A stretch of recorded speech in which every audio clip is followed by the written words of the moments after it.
आज हम लोग कार्बोहाइड्रेट में जो है हम लोग पिछले लेक्चर में पढ़ चुके मोनोसेक्राइड, डाइसेक्राइड या ओलिगोसेक्राइड का कंप्लीट कर लिए। जो डिटेल्स था मोनोसेक्राइड में हम लोगों ने ग्लूकोज, फ्रक्टोज इन सबों के बारे में पढ़ा, उसका जो है साइक्लिक स्ट्रक्चर और इन लोगों का भी पढ़ा। उसका किस प्रकार से ग्लाइकोसिडिक बॉन्ड बनते हैं और जिसके कारण कि तुमको सुक्रोज, माल्टोज और लैक्टोज बनते हैं जो डाइसेक्राइड्स, उन सबों के बारे में हम लोग स्टडी कर चुके हैं। आज हम लोग पढ़ेंगे पॉलीसेक्राइड। पॉलीसेक्राइड का मतलब हो गया कि जिसमें कि बहुत से क्या होंगे ग्लाइकोसिडिक बॉन्ड के द्वारा मोनोसेक्राइड जुड़े हुए हैं। इसके हाइड्रोलिसिस से हमको बहुत सा क्या मिलेगा, the carbohydrate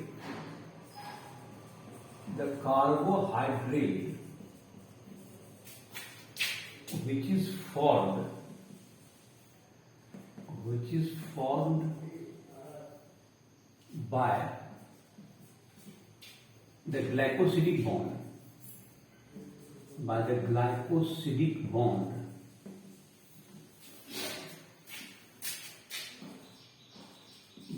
between more than 10 monosaccharides, 10 monosaccharide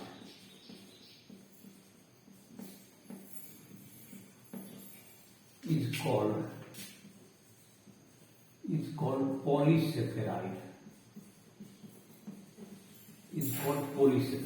जिसमें 10 से ज्यादा तुमको जो है मोनोसेक्राइड अगर हाइड्रोलिसिस के बाद मिलेंगे तो वो क्या हो जाएंगे, पॉलीसेक्राइड कहलाएंगे। तो जैसे कि तुमको पॉलीसेक्राइड में है, तुमको पहला स्टार्च है। स्टार्च जाके एनिमल में पाया जाता है, जो कि एनिमल में पाया जाता है, एनिमल मतलब फूड के रूप में भी पाया जाता है, प्लांट में स्टोर होता है। It is present in plant,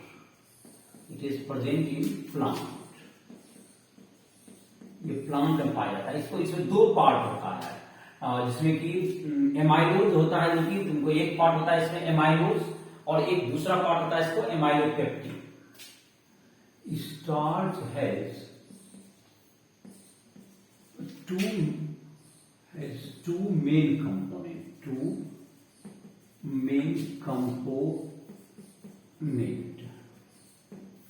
amylose and amylopectin.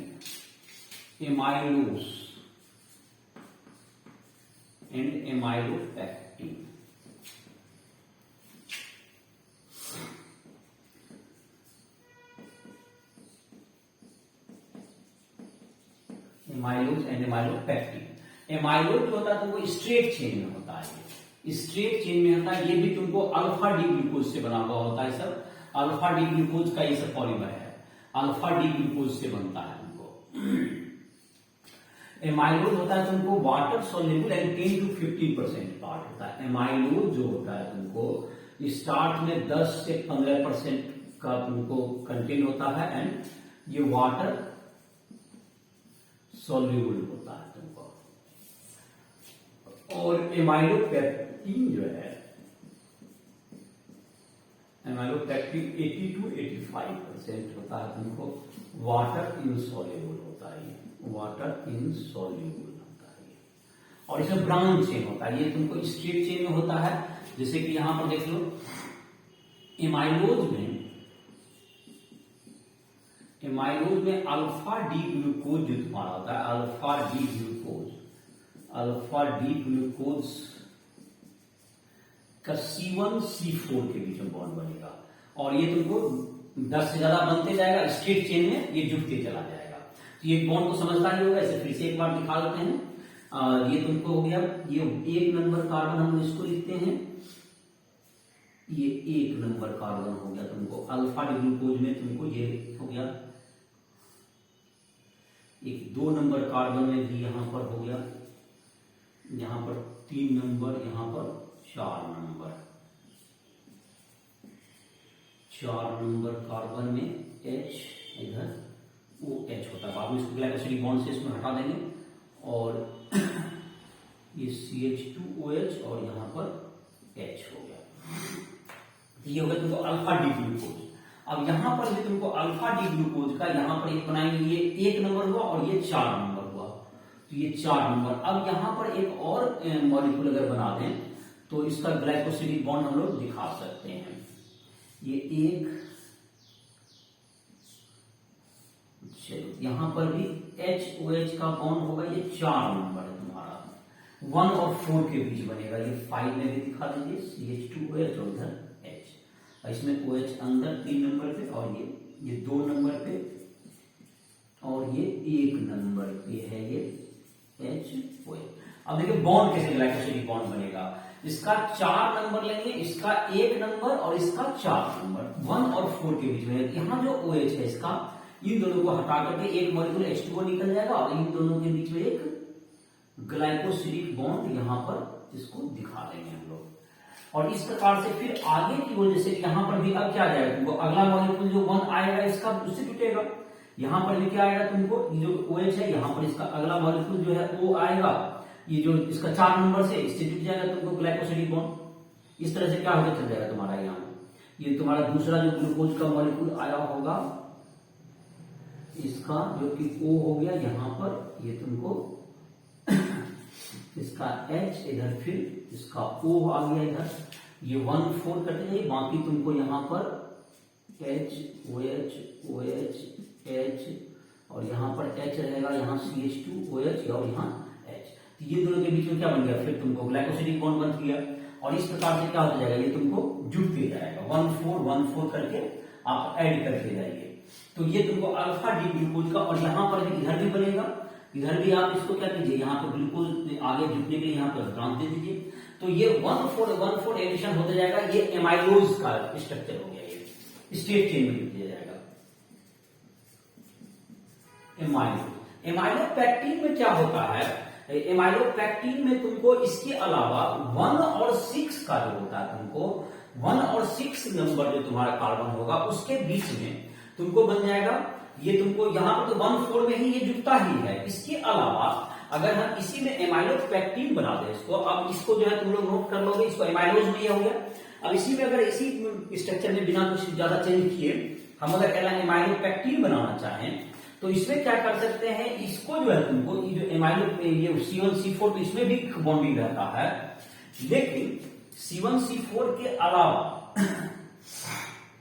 यहां पर जो 1 और 6 होता है तुमको, इसमें जो कि 1 नंबर और 6 नंबर पे एमाइलोपेक्टिन में आप ले रहे हैं अगर एमाइलोपेक्टिन, तो एमाइलोपेक्टिन में तुम्हारा 82-85% रहता है तुम्हारा पार्ट एमाइलोपेक्टिन का बनाते हैं।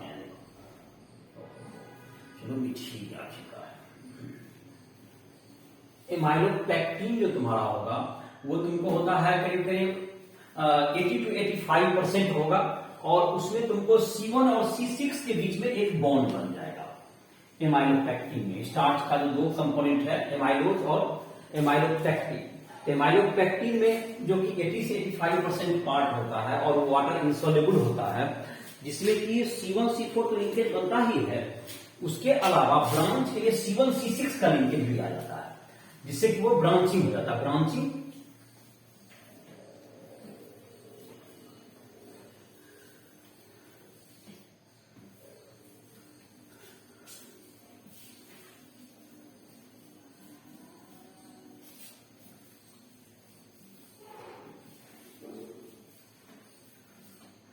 एमिलोपेक्टिन में तुमको ब्रांचिंग आ जाएगा, C1 C6 के बीच में ब्रांचिंग आ जाएगा।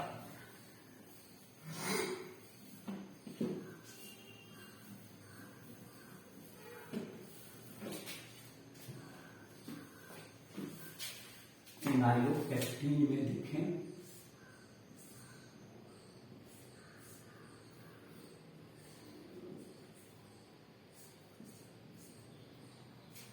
1 4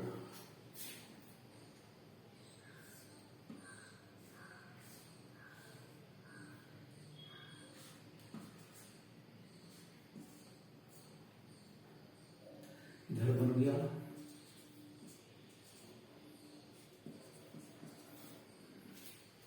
अब यहां पर जैसे कि 1 4 के बीच में बनना है, तो ये तुम्हारा 1 4 के बीच में बना दो इसको।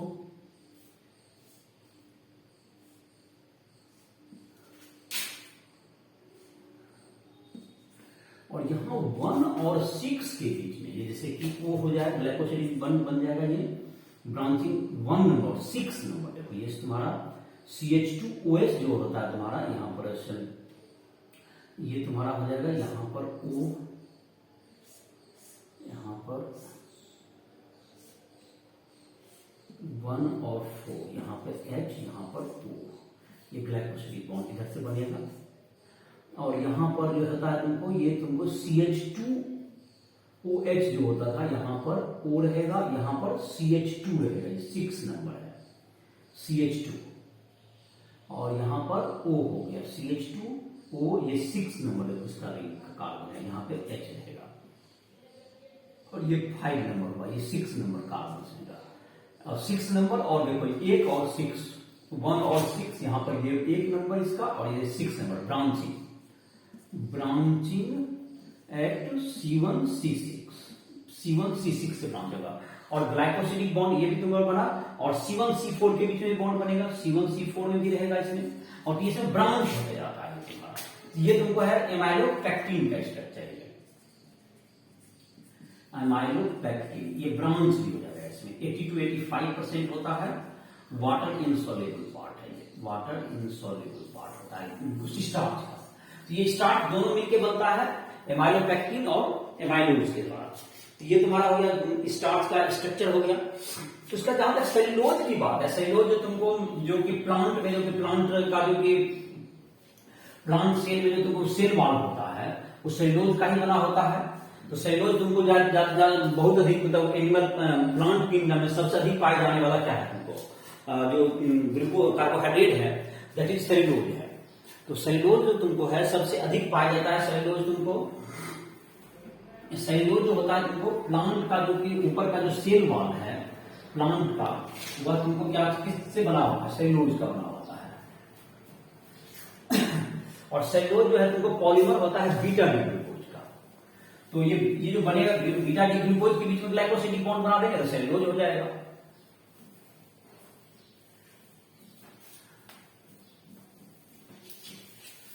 तो सेल्यूलोज ये भी पॉलीसेकेराइड का एग्जांपल है।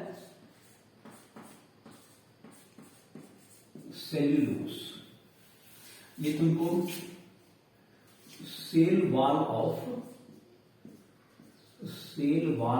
प्लांट से, इससे बनता है प्लांट सेल। ये तुमको सेल वॉल, सेल्यूलोज तुमको इसी से बनता है, ये सेल्यूलोज का होगा। It is polymer of beta D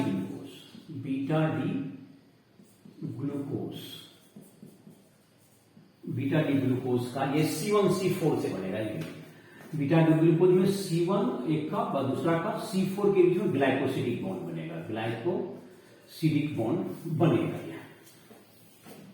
तो इसका भी तुम स्ट्रक्चर देख सकते हो। ये भी ब्रांच चेन में, स्टेट चेन में जुड़ते जाएगा। बीटा डी ग्लूकोज जैसे तुम्हारा है, बीटा डी ग्लूकोज में C1C4, ये तुम्हारा हो गया C1, ये यहां पर आ गया तुमको, तो ये C1 में OH इधर आ जाएगा, H इधर आ जाएगा, और ये 4 में H इधर रहेगा और H इधर रहेगा। तो ये तुम्हारा दूसरा जो यहां पर जो कि OH इधर बन जाएगा इस ढंग से, ये दूसरा मॉलिक्यूल आएगा। और यहां पर भी C4 से जुटेगा। तो C4 जो होगा तुम्हारा, C4 में कहां रहेगा OH, मतलब H इसका, C4 थोड़ा सा ऊपर भागते जाएगा इसका, C4 जैसे कि यहां पर आएगा, ये C4 का जो कि आएगा तुमको OH, इसका OH का यहां O आ गया, ये इसके C4 से जुटेगा। तो C4 से जुटेगा तो ये तुमको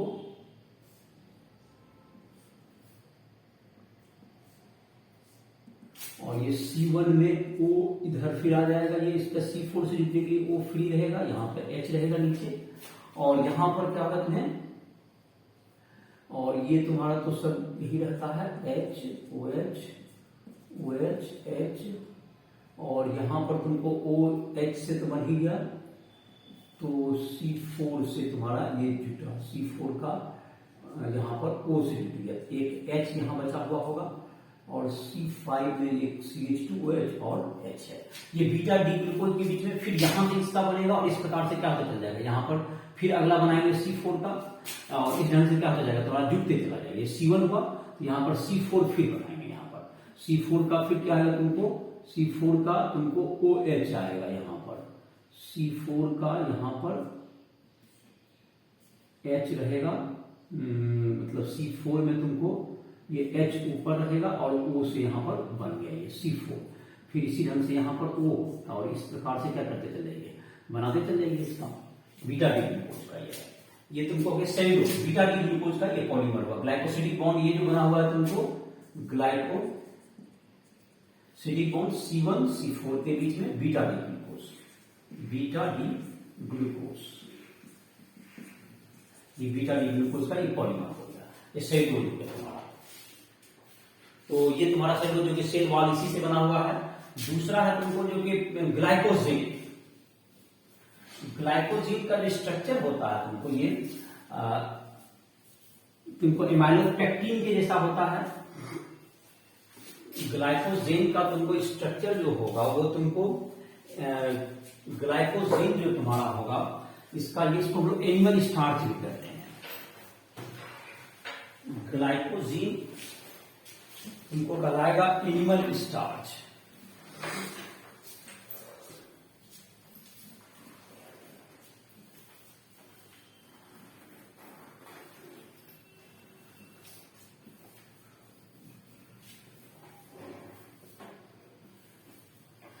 ग्लाइकोजेन तुमको एनिमल स्टार्च भी कहलाता है और ये तुमको रिजर्व फूड है तुमको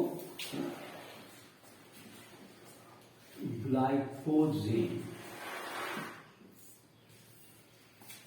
इसको हम लोग एनिमल स्टार्च कहते हैं, animal starch. It has branch structure, it has branch structure like amylopectin, amylopectin की तरह होता है इसका। ये तुमको एमाइलोपेक्टिन जो स्टार्च का पार्ट था उसी के जैसा होता है। ये तुमको रिजर्व फूड है तुमको एनिमल बॉडी का, ये तुमको रिजर्व फूड होगा, ये तुमको stored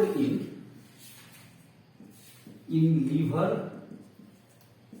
and adipose tissue, adipose tissue, इसमें ये स्टोर रहता है। ये तुमको ये तुम्हारा हो गया ये स्टार्ट है, इसको हम लोग रिजर्व फूड ऑफ एनिमल कहते हैं, लोग reserve food of animal, that is glycogen जो है तुमको रिजर्व फूड ऑफ एनिमल कहलाएगा। ये तुमको था पॉलीसेकेराइड के बारे में। अब हम लोग देखेंगे तुमको प्रोटीन के बारे में पढ़ेंगे। तो प्रोटीन जो बना हुआ होता है वो तुमको एमिनो एसिड से बना होता है। एमिनो एसिड से बनता है तुमको प्रोटीन। तो पहले हम लोग एमिनो एसिड को देख लेते हैं, दे रखें उसका जो कि तुम्हारा होगा, उससे जो प्रोटीन बनेंगे जो कि उसके द्वारा जो बॉन्ड एमिनो एसिड डिफरेंट जो है तुमको जुड़ने से एमिनो एसिड के का पॉलीमर होता है, अल्फा एमिनो एसिड का पॉलीमर होता है प्रोटीन। तो हम लोग पहले एमिनो एसिड के बारे में पढ़ेंगे और एमिनो एसिड के बाद तुमको प्रोटीन के बारे में पढ़ेंगे। तो कार्बोहाइड्रेट हम लोग का समाप्त हो गया, जिसमें इंटेस्ट क्वेश्चन दिए हुए हैं, तो इंटेस्ट क्वेश्चन बना सकते हैं। एक्सरसाइज में भी क्वेश्चन दिए हुए हैं, जो भी दिक्कत हो राष्ट्रीय ऐप को उसको प्ले स्टोर डाउनलोड कर कभी भी किसी भी क्वेश्चन को फिजिक्स केमिस्ट्री मैथ किसी भी टॉपिक को समझना हो हमसे संपर्क कर सकते हो। तो ये जो तुम्हारा अब टॉपिक शुरू हो रहा है दैट इज प्रोटीन के लिए। तो इसमें पहला है तुमको एमिनो एसिड।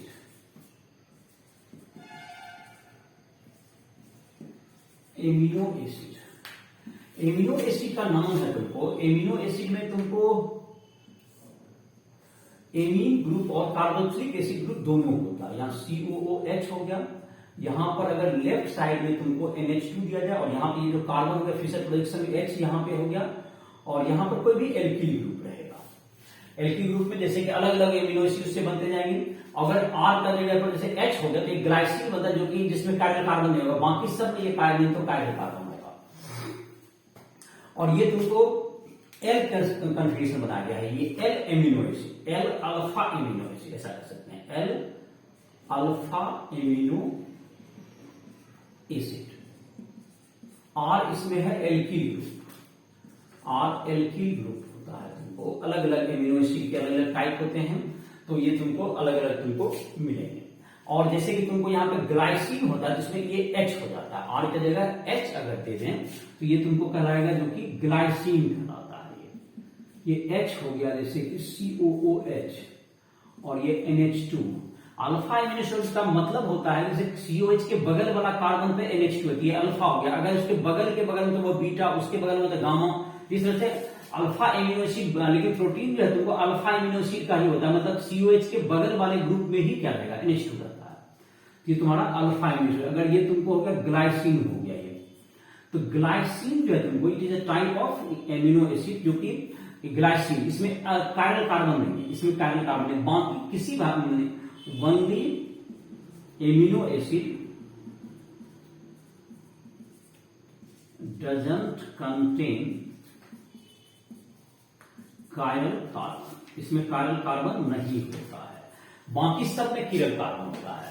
तो कायरल कार्बन तो तुम्हें चारों, चूंकि HH ग्रुप मिल गया तो इसे नहीं मिल गया। आप कोई भी, जैसे कि तुमको ये तुम्हारा आ गया COOH, NH2 इधर दीजिए, इधर H दीजिए, इधर CH3 दीजिए, तो इसका नाम होता है alanine.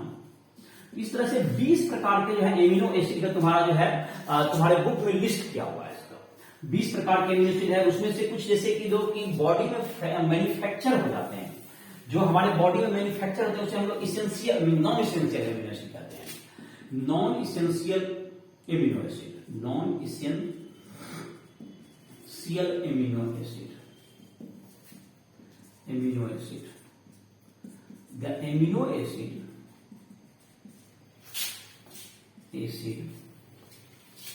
formed in body and doesn't required by food is called non-essential amino acid, is called non-essential amino acid। इसका एग्जाम्पल है तुमको जैसे कि तुमको क्या वैलिन,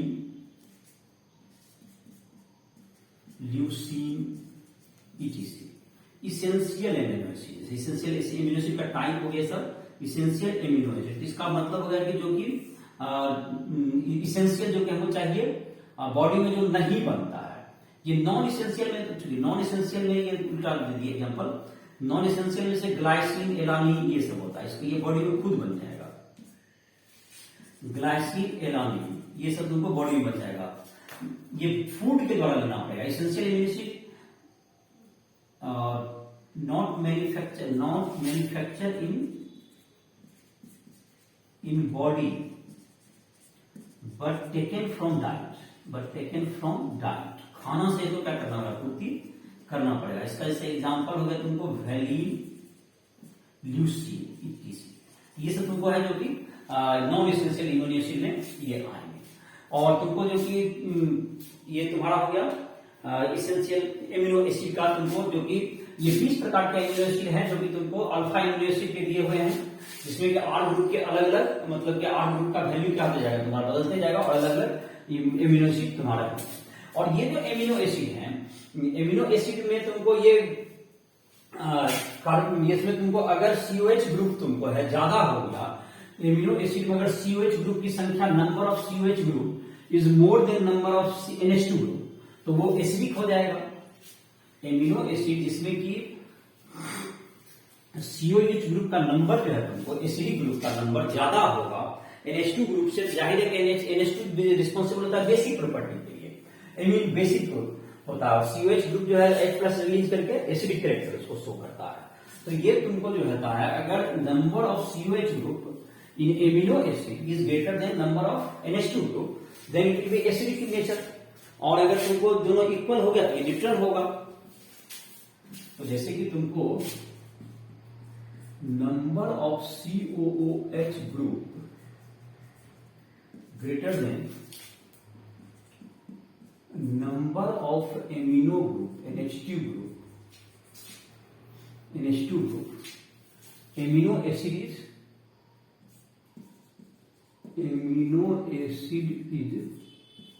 acidic, इसमें क्या होगा, ये एसिडिक इन नेचर, ये नेचर में एसिड होगा। और अगर number of NH2 group greater than number of COOH group, COH group, तो ये हो गया बेसिक होगा। Number of NH2 group is equal to number of COOH group, ये न्यूट्रल होगा, ये न्यूट्रल होगा, तो ये न्यूट्रल होगा तुम्हारा। और जहां तक की बात रहा कि ये ज्विटर आयन भी ये तुमको खुद जो है तुमको एमिनो एसिड में ये एसिड और बेस दोनों पार्ट होते हैं, ये H प्लस रिलीज कर देता है और ये NH2 जो है तुमको ये H प्लस को गेन कर लेगा, तो ये NH3 प्लस बन जाएगा। तो ये NH3 प्लस बन गया, तो ये जो तुमको कराता है ये ज्विटर आयन कराता है। ज्विटर आयन के कारण ये तुमको सॉल्ट की तरह व्यवहार करेगा, ये सॉल्ट हो गया, amino acid behaves like salt, ये सॉल्ट की तरह भी क्या करेगा, मतलब कि यूज में आता है। तो ये एसिड की तरह व्यवहार कर सकता है, बेस की तरह, और सॉल्ट की तरह भी, न्यूट्रल भी होता है ये। तो ये सॉल्ट की तरह क्यों बिहेव करेगा, बिकॉज COH का जो H प्लस है वो रिलीज करेगा और NH2 उसको क्या करेगा, गेन करेगा, तो ये तुमको सॉल्ट की तरह बिहेव करेगा और इसको हम लोग ज्विटर आयन कहते हैं। अब तुमको जहां तक की है, अब ये एमिनो एसिड के बारे में कुछ जानकारी हो गई, और तुमको प्रोटीन जो होता है तुमको L अल्फा एमिनो एसिड का पॉलीमर होता है। तो प्रोटीन तुमको जो है, प्रोटीन तुमको एमिनो एसिड के बीच में एक विशेष प्रकार का बॉन्ड बनने से बनता है, that is called peptide bond.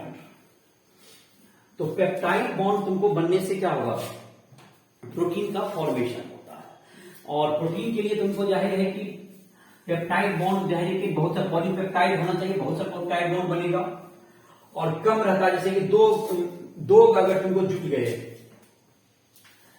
दो एमिनो एसिड अगर तुमको पेप्टाइड बॉन्ड से जुटेंगे तो उसे हम लोग कहेंगे डाइपेप्टाइड। 3 अगर जुट गए तो ट्राइपेप्टाइड। जैसे कि अब लिखते हैं प्रोटीन्स के बारे में। प्रोटीन हमारे बॉडी में क्या होता है, हमारे बॉडी के ग्रोथ और तुमको रिपेयरिंग के लिए जहां भी तुमको जरूरत है, उसके लिए किसकी जो हम लोग बायोमोल को जरूरत है, दैट इज कार्बोहाइड्रेट। कार्बोहाइड्रेट हमको किस चीज से मिलता है, दैट इज प्रोटीन। तो प्रोटीन का मेन सोर्स क्या क्या है हम लोग डाइट में, पल्स हो गया, दाल जिसको कहते हो, पल्स हो गया तुमको, मिल्क हो गया, मिल्क में मिलता है, मिल्क में तो शुगर भी होता है, प्रोटीन भी होता है, मिल्क है तुमको।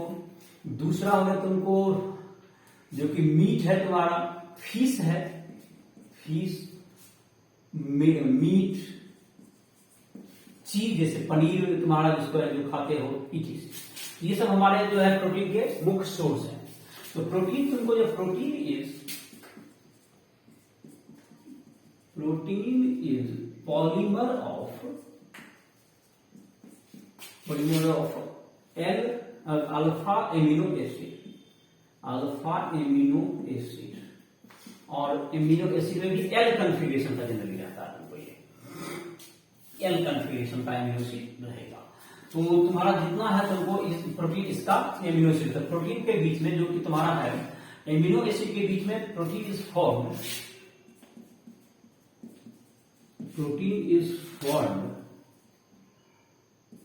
by peptide linkage,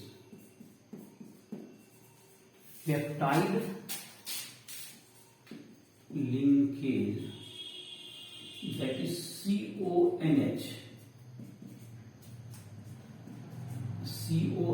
group between amino acid. Amino acid के बीच में ये तुमको पेप्टाइड बॉन्ड बनने से बनता है। अगर 2 तुमको बन गया तो उसे डाइपेप्टाइड कहेंगे।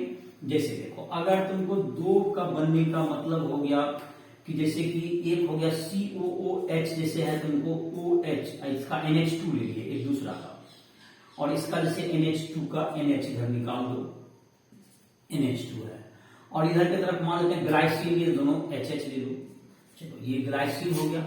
अब यहां पर तुमको जैसे कि इधर का NH2 जो आएगा उसका NH ले लो इधर से, और NH ले लो, जैसे कि तुम्हारा यहां पर मानते हैं कि R इधर H दे दो, यहाँ पर COONH2 है यहाँ पर, तो यहाँ पर क्या होगा CO, अब पार्ट बच गया इसका इधर की तरफ COOH, यहाँ दो ही बना, तो ये तुमको बन गया इन दोनों के बीच में ये जो CONH बन गया और एक मॉलिक्यूल वाटर निकल गया, COOH, OH इधर से निकल गया, NH2 से H निकल गया, एक मॉलिक्यूल वाटर निकल गया तुमको, और दो जो तुमको एमिनो एसिड हैं जो कि एमिनो एसिड आपस में जुड़ गए, दो एमिनो एसिड आपस में जुड़ गए, तो ये तुमको क्या बन गया, ये तुमको पेप्टाइड बॉन्ड के द्वारा जुड़ गए, पेप्टाइड बॉन्ड बन गया, और ये तुमको जो है कहलाएगा ये डाई पेप्टाइड कहलाएगा, ये डाई पेप्टाइड, दो जुट गए तो दो एमिनो एसिड जुट गए तो डाइपेप्टाइड, तीन जुट जाएगा तो क्या हो जाएगा ट्राइपेप्टाइड, तीन अगर जिसमें जुड़ते हैं, यहाँ पेप्टाइड बॉन्ड एक बना है लेकिन इसमें दो एमिनो एसिड इसलिए इसका नाम डाइपेप्टाइड है, ये ध्यान रखेगा अंग्रेजी में, एक ही पेप्टाइड बॉन्ड बना है लेकिन दो एमिनो एसिड जुटे हैं इसलिए इसका नाम डाइपेप्टाइड है, तीन जुटेंगे तो ट्राइपेप्टाइड, चार जुटेंगे तो टेट्रापेप्टाइड, और 10 से अधिक जुट जाएंगे देन क्या होगा polypeptide, more than 10 amino acid together called polypeptide, और मोर देन 100 जब रहता है तो उसको हम लोग प्रोटीन कहते हैं, अगर 100 से ज्यादा more than 100 peptide bond it is protein, और इसका मॉलिक्यूलर वेट 10,000 U से ग्रेटर होता है, greater than 10,000 U molecular weight, ये मॉलिक्यूलर वेट 10,000 U से ज्यादा होगा इसका, और ये से तुमको अभी के तुमको 10 से ज्यादा भी पॉलीपेप्टाइड को भी क्या कहते हैं प्रोटीन कह दिया जाता है। इंसुलिन में जहां तक है 51 इंसुलिन जो हमारा जो कि एक प्रोटीन है उसमें एक 51 तुमको इंसुलिन में 51 पेप्टाइड बॉन्ड है, 51 पेप्टाइड बॉन्ड है, 51 पेप्टाइड उसमें है, जैसे डाइसैकाराइड है यहाँ 51 peptide amino acid 51 amino acid जुड़े हुए हैं, 51 एमिनो एसिड जुटे हुए रहते हैं, इसमें भी इसको प्रोटीन के रूप में भी इसका नाम दिया जाता है। इंसुलिन में 51 रहते हैं तभी इसको प्रोटीन के रूप में कहा जाता है, मतलब दूसरे शब्द में प्रोटीन और पॉलीपेप्टाइड ज्यादा डिफरेंस नहीं है। और प्रोटीन जहां तक है प्रोटीन को तुमको दो पार्ट में हम लोग बांट सकते हैं, एक तुमको उसके शेप के आधार पर प्रोटीन को हम लोग ग्लोबुलर और फाइब्रस दो तरह के प्रोटीन को हम लोग डिवाइड करते हैं। तो फाइब्रस प्रोटीन हुआ जिसमें कि जो कि तुमको पाया जाता है जो कि वाटर इनसॉल्युबल होता है, और इसमें तुमको स्टेट चेन में जुड़े हुए रहते हैं, जो पैरेलल मतलब से निकला है, पैरेलल सीरीज में तुमको जुड़े हुए रहेंगे। Fibrous protein are water insoluble, जैसे कि प्रोटीन का टाइप हो गया, तुमको टाइप ऑफ प्रोटीन में तुमको आ गया फाइब्रस और ग्लोबुलर।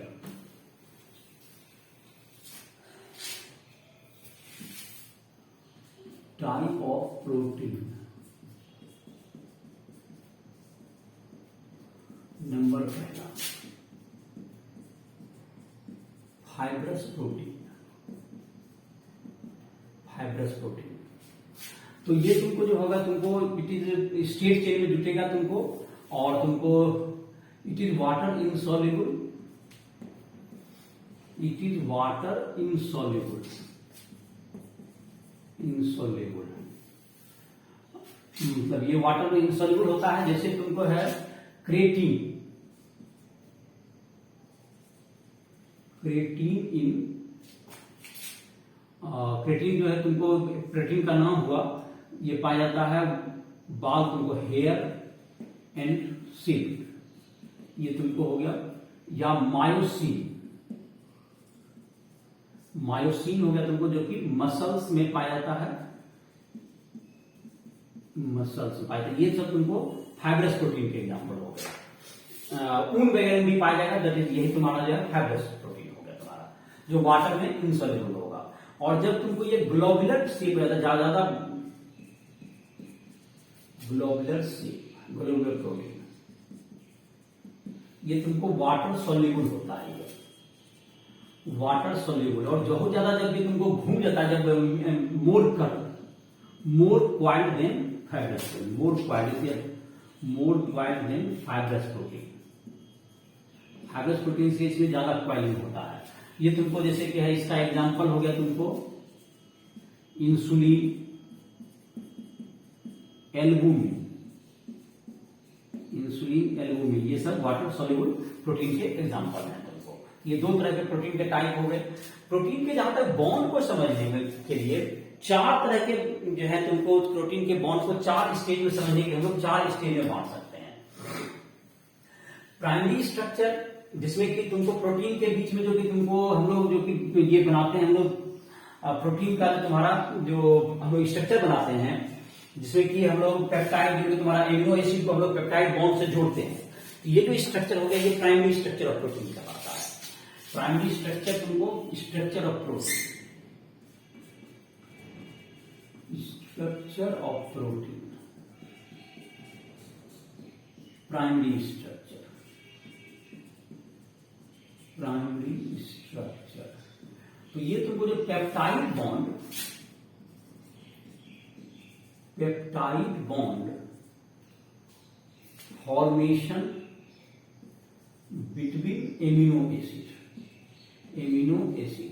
तो एमिनो एसिड के जो ये पॉलीपेप्टाइड बनते जाएगा, जैसे कि यहां पर तुमको क्या होगा, CONH, इधर की तरफ हो गया ये NH, इधर भी इधर जुड़ते जाएगा, यहां पर H, कोई भी तुमको यहां पर जैसे कि ये ग्लाइनिन अगर होगा, ग्लाइसिन होगा तो H जुट जाएगा यहां पर। इसके बाद तुमको आ गया यहां पर जुड़ते जाएगा तुमको NH हो गया, CONH, फिर यहां पर तुमको क्या हो गया R, यहां पर H, R कोई भी मतलब CH3 जैसे दे दीजिए, H दे दीजिए, यहां पर फिर क्या होगा इसका NH होगा, फिर यहां पर CO आएगा दूसरा का, यहां पर फिर तुमको कोई भी आ गया, फिर NH। इस तरह से ये क्या होता चल जाएगा, तुमको जुटते चला जाएगा पेप्टाइड बॉन्ड से। और इस तरह से तुमको जो किया ये तुमको प्राइमरी स्ट्रक्चर ऑफ क्या कहलाएगा, ये प्रोटीन हो गया। जैसे कि तुम्हारा पहला ग्लाइसिन है तो ग्लाई एलामीन हो जाता है अगर नाम इसका, जैसे ग्लाई तो ये हो जाता है ग्लाइसी एलामीन, ग्लाइसी एनामीन हो जाएगा तुमको। इसके बाद तीसरा जो जाएगा फिर उसके बाद ग्लाइसी एलामीन, ग्लाइमीन, ग्लाइसिन, ऐसा कुछ करके ग्लाइसी, ग्लाइसी एला ग्लाइसिन, इस ढंग से उसका नाम 3 लेटर सिंबल में भी यूज होता है, 1 लेटर सिंबल में भी यूज होता है। जैसे ग्लाइसिन के लिए G हो गया, एलामीन के लिए A हो गया, फिर ग्लाइसिन का G हो गया, फिर तुमको अलग वेरिएंट जो है V हो जाएगा, उसका अलग अलग सिंबल है, उसके आधार पर भी 1 लेटर सिंबल में लिख सकते हैं, 3 लेटर सिंबल उसका नाम लिख करने के लिए उसके रूप में भी लिखा जाता है इसको, और बाद में उसके लिए INV जोड़ दिया जाता है। ये तुमको है मतलब प्राइमरी स्ट्रक्चर ऑफ प्रोटीन हो गया, ये तुम्हारा हो गया प्राइमरी स्ट्रक्चर ऑफ प्रोटीन, ये प्राइमरी स्ट्रक्चर प्रोटीन हो गया। दूसरा है तुमको सेकेंडरी स्ट्रक्चर,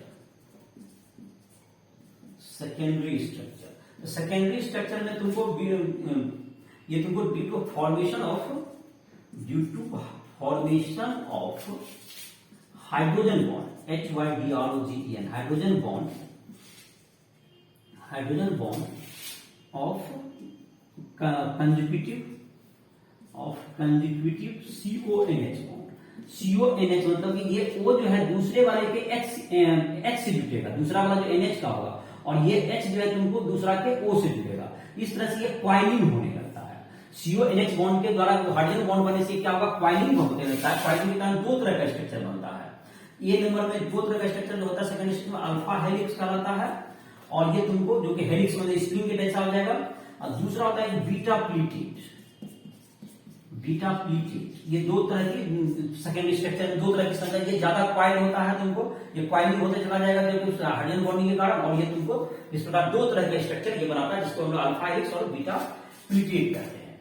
तीसरा है तुमको टर्सरी स्ट्रक्चर, टर्सरी स्ट्रक्चर।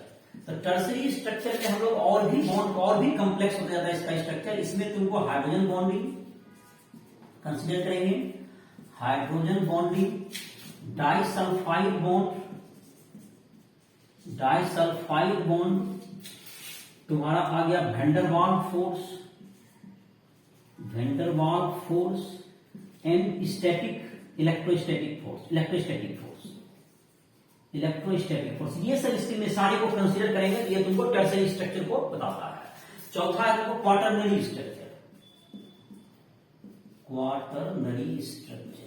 तो क्वाटरनरी स्ट्रक्चर में तुमको ये प्रोटीन है सब यूनिट, इसमें इसके प्रोटीन है सब यूनिट को बताता है। ये तुमको क्वाटरनरी स्ट्रक्चर में वेरियस सब यूनिट के बारे में चर्चा की जाती है। ये तुम्हारा हो गया प्रोटीन का तुमको क्या स्ट्रक्चर होगा, जिसमें कि प्राइमरी स्ट्रक्चर में तुमको हम लोग दिखाते हैं उसके जो है पेप्टाइड लिंकेज को दिखाते हैं। दूसरा में तुमको उसके बीच अगले जो पॉसिबल जितना हाइड्रोजन बॉन्डिंग है उसको हम लोग कंसिडर करते हैं। तीसरा में जो क्वाटरनरी स्ट्रक्चर में और उसका कॉम्प्लेक्स हो जाएगा, जो डाइसल्फाइड, वैंडरवाल फोर्स, हाइड्रोजन बॉन्डिंग और इलेक्ट्रोस्टैटिक फोर्स सारे को कंसिडर करेंगे और इस स्ट्रक्चर क्वाइड होते चला जाता है। सेकेंडरी स्ट्रक्चर में दो तरह के स्ट्रक्चर होते हैं, अल्फा हेलिक्स और बीटा हीलिक्स। और क्वाटरनरी में हम लोग जो है उसके जो सब यूनिट होते हैं उसको प्रोटीन के, उसके बारे में हम लोग स्टडी करते हैं। ये तुम्हारा हो गया स्ट्रक्चर ऑफ प्रोटीन के बारे में कुछ जानकारी। अब है तुमको डीनेचुरेशन ऑफ प्रोटीन। प्रोटीन को जैसे तुमको है, प्रोटीन को अगर हम लोग denaturation of protein, naturation of protein, तो प्रोटीन को अगर हम लोग हीट करें due to change in temperature, change in temperature and pH, तो इसमें क्या हो जाएगा तुमको, चेंज इन पीएच और चेंज इन टेम्परेचर, जो तुम्हारा कौन सा बॉन्ड टूट जाएगा, सेकेंडरी एंड टर्सरी बॉन्ड, सेकेंडरी and tertiary bond of protein is broken. Protein is broken. ये टूट जाएगा, सेकेंडरी टर्सरी बॉन्ड क्या हो जाएगा, टूट जाएगा। और it is called denaturation of protein. It is called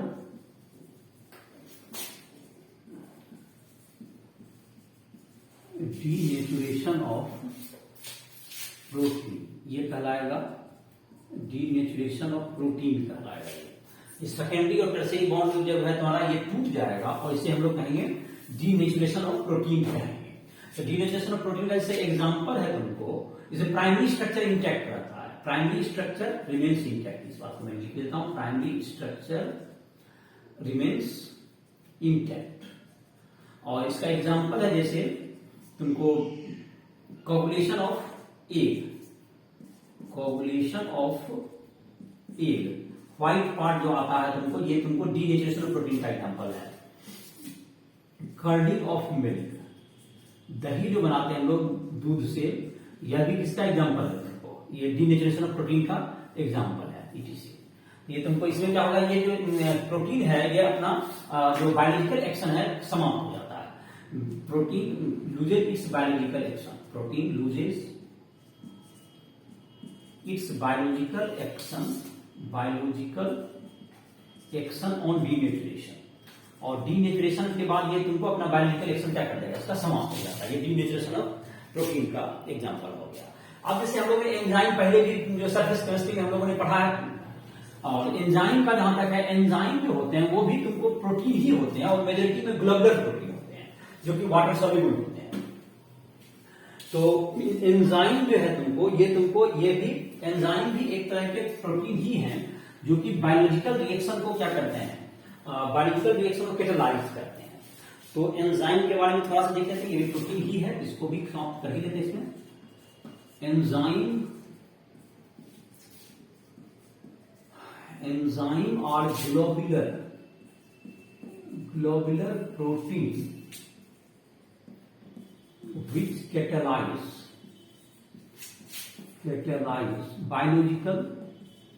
biological process। इसके बहुत से हम लोगों ने रिएक्शन वगैरह भी देखे हैं, जो कि तुमको जो देखना चाहोगे राइट वाला ऐप को प्ले स्टोर से डाउनलोड करके, उसमें जो तुमको है चैप्टर नंबर तुमको केमिकल जो सरफेस केमिस्ट्री है उसमें भी तुम एंजाइम रिएक्शन या तुमको सरफेस केमिस्ट्री केमिकल काइनेटिक्स में भी दिया हुआ है तुम्हारा, उसके 4 नंबर चैप्टर में भी तुम जाकर के उसके जो लेक्चर हैं उसमें तुम इसके कैटलिस्ट के इसके रिएक्शंस इन सबों को देख सकते हो।